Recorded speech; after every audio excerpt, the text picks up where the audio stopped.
Manie kidieny mar higa kata rika ma otisni Tieko nyoki mawuok gwenge mag Narok ma ugwe osingo chopo kare kendo rito winjruok mane gibedogo e chiko weche mag tero nyithindo ma nyiri nyange. Kane giloso bang' romo manokelo kanyakla jotelo ne puonj e midhiero mag nyange, jodongo ne osingo rito chike mantie. Kalaktari weche mag nyodo John Letiwa ne oyango ni romo no ne en mar tieko kido kod timbe mag tero nyithindo ma nyiri nyange. Mokuom jogo mane oyuore romo no oting'o kweth mag siasa kod kanisni mane osingo rito chikego. Gwenge mag Narok manyandwat ni kindi gwenge matimbe mag tero nyithindo ma nyiri nyange pod ogoye tach.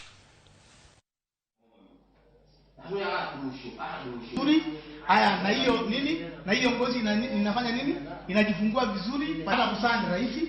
Ni mama hawezi toka, mtoto hajatoka, huyu mama pia hawezi kubaki. The main reason that they have been in this meeting is nothing else but to put clearly their roles as men towards their social life, towards sending FGM.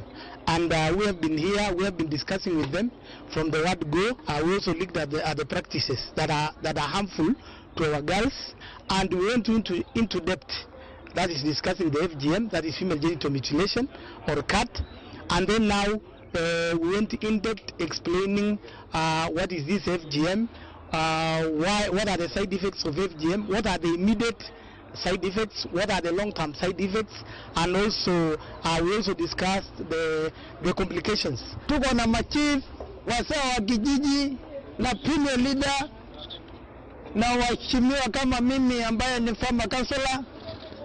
Sisi wamesema no, haiwezekani sasa. FGM to us the Maasai is a bad thing, but we do not get the true colors of it. But now, since we have got, we have learned on the effects and the bad part of it, we accept that it is bad and we are going to end it. Na tunafanya kitu naita kiapo, hata wale tunasikia kiandaanda usiku, itakuwa kama wale wizi, vile tunatafuta wizi kunyonga.